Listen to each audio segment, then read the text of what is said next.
Uma segunda pergunta muito importante quando a gente vai fazer um estudo de um documento bíblico é o primeiro público.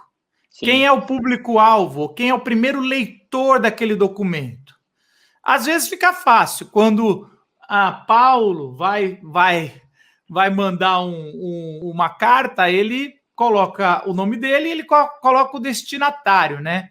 Ali, quem são, qual igreja que está, em que região.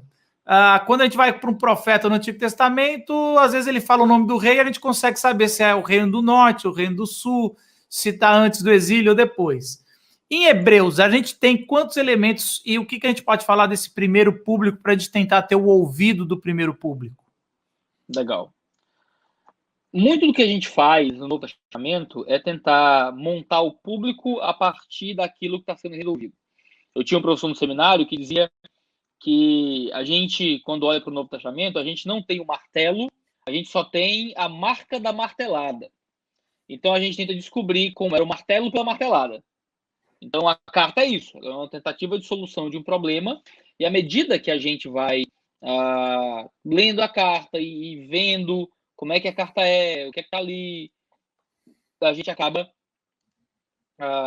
aprendendo, né? Aprendendo sobre o que foi usado, o que estava tentando ser resolvido, digamos assim. O que a gente sabe é que esse escritor provavelmente é um pastor, não é, que é extremamente inteligente, no modo como ele coloca, versado em retórica grega, com muito conhecimento do Antigo Testamento, estava longe daquelas pessoas, né, e estava tentando resolver alguns problemas.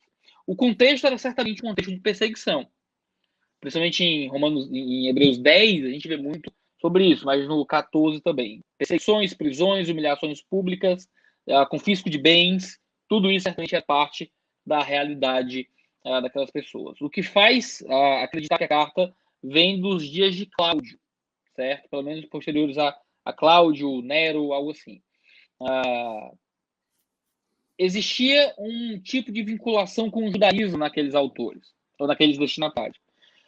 O que a gente encontra na carta, isso é muito interessante, esse é um ponto interpretativo muito, muito, muito importante, tá? Uma das principais argumentações do autor é que eles não deveriam ficar se unindo, certo? Se unindo ao judaísmo para tentar fugir de perseguição. Então, parece aqueles homens estavam sendo tentados a um tipo de sincretismo religioso, e esse sincretismo religioso se dava em tentar trazer rituais do judaísmo para o cristianismo, de forma a criar um tipo de nova religião, digamos assim, onde você tem Jesus de alguma forma, mas você também tem todos os rituais da fé judaica e um tipo de participação íntima com a fé judaica. Não é? Por que isso? Por causa da perseguição, principalmente. Aqueles homens sendo perseguidos, eles precisavam fugir de toda aquela perseguição, e como o judaísmo era a religião oficial e o cristianismo não era, se unir ao judaísmo era muito útil para que eles sofressem menos. Por isso, constantemente, o autor vai motivá-los, dia após dia, carta após carta, capítulo após capítulo, a não se deixar levar, né, pelas facilidades de se unir novamente aos rituais do judaísmo. Pode falar, Marcos. Uma coisa interessante que N.T. Wright vai falar no seu livro A Biografia de Paulo, ele vai trazer várias consequências da mensagem de Paulo para o primeiro século, era exatamente isso, porque Paulo, aonde ele ia, ele começava sendo perseguido, às vezes era pelos da cidade, às vezes era, e várias vezes era pelos judeus, né?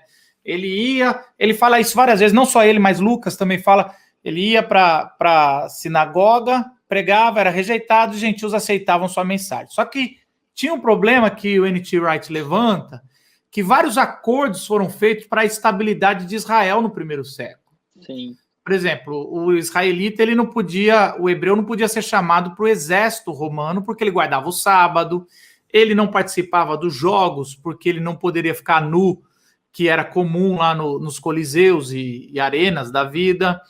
E então ele tinha que guardar o sábado, era até pelo imposto interferia. E quando você tinha porque no primeiro século tudo é judeu, né? Tudo judeu. Quando você tem aquele... Esqueci o nome daquele César que na década de 50 expulsa os judeus de Roma. E depois ele morre em 54, os judeus voltam. Que muito provavelmente foi porque foi uma das razões da carta aos romanos. Esqueci o nome desse César. Mas ele considerava todo mundo judeu. Cristão ou não. Não tinha essa dicotomia que quem está dentro tem, né?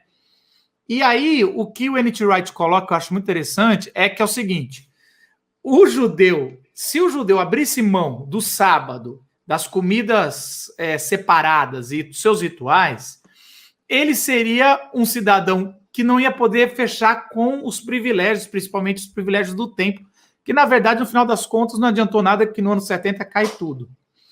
E aí, essa é a perseguição dos zelosos, né? Ali contra Paulo e contra tudo mais, e dá a impressão que é o que está acontecendo aqui. Essa perseguição vem de Roma, mas também vem... E é quase como assim, eles dizendo, ou vocês voltam para o judaísmo raiz para ter a estabilidade, ou você... e aí, o que o autor de Hebreus está dizendo, que isso seria quase uma apostasia, ou uma apostasia, a gente pode discutir isso mais para frente, dizendo, não faça isso, cara. Perante a perseguição, não vai voltar a antiga aliança, que é tão menos, porque toda a construção tem assim, olha, se você voltar para o menor, é tudo que é a coisa mais absurda que você poderia fazer, por causa da segurança. E lá no final, como você falou, ele vai falar muito sobre esse tratar de Deus no sofrimento. É um pouco disso, né? Apesar que você datou Hebreus mais para frente do que eu costumo datar, porque eu sei que é um argumento fraco, a ausência de uma citação ao invés de uma citação, mas pelo autor não falar muito da queda de Jerusalém, eu ainda coloco um pouco mais atrás do que Domiciliano, do que Nero, mas mesmo assim, é uma perseguição, isso é claro que está ali, sim, né? Sim. Agora, assim, eu acredito, a carta deve ter vindo antes da queda de Jerusalém, né? Principalmente pelo modo como o texto de Hebreus 13 fala sobre termos um altar, né? Termos uma oração fora dos muros da cidade, né? Aqueles irmãos certamente tinham uma relação íntima com a adoração em Jerusalém. Entende-se tradicionalmente que aqueles irmãos eram aqueles que foram perseguidos em Atos 8:1, né? Caíram dispersos por toda a Ásia Menor. O que é muito disputado, obviamente, né? A referência a Roma, né, da Itália, aliás, a referência à Itália em Hebreus 13, também como por parte do destinatário, né, os da Itália, né, o saúdam e tal, faz com que muitos acreditem que o autor está em Roma, escrevendo para pessoas que vivem fora da Itália, a posição do Kistemaker, do Metzinger, de vários outros autores, ou havia talvez pessoas de fora da Itália enviando saudações para o que estão na Itália, né, a posição do Gantry, por exemplo. Mas, de fato, a gente não tem detalhes sobre quem é esse pessoal, né, quem eles são. O que a gente sabe, e isso é tudo que a gente precisa saber em tese, né? Qual é o problema que eles têm. Né? E esse é o grande ponto que a gente é abençoado através da carta de Hebreus. A gente sabe qual é o problema que eles têm pelo problema que o autor está resolvendo, que é esse problema de apostasia por sincretismo. Né? Apostasia por sincretismo. A palavra que aparece muito em Hebreus é a ideia de retroceder, de voltar atrás, e outra palavra que aparece muito é a ideia de continuar e seguir para frente. Eles queriam retroceder aos rituais do judaísmo como um tipo de abandono da fé por adição, era um abandono por adição, adicionar elementos da fé que não eram bíblicos, não eram corretos, que já ficaram para trás, para tentar se aproximar de Deus e fugir da perseguição de alguma forma. Isso é o que a gente sabe com clareza sobre quem era esse público, e acho que essa informação que, na nossa cabeça, na leitura da carta, nos ajuda a entender o todo do texto que está nos sendo dado.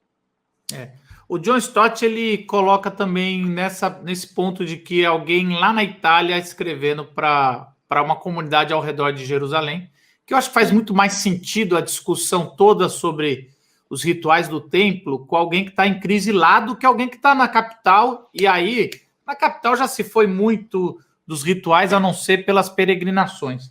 Mas isso também até no texto é difícil saber.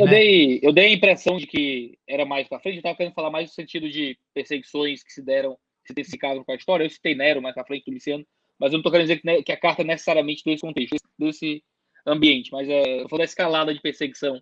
Que se Deus porque expressado exatamente, para o pessoal entender, a escalada vai piorando até o texto de João, até piora, mas o texto de João em Apocalipse é o ápice da perseguição e a gente vai ver isso muito claramente quando ele revela Apocalipse. E aí, gostou desse vídeo? Ele é apenas um corte de um longo bate-papo sobre interpretação bíblica. A nossa missão é fazer você entender a palavra de Deus com autoridade. Se você quer assistir esse vídeo completo, o assunto todo, clica no card que já deve ter aparecido aqui em cima. A gente se vê lá. Tchau!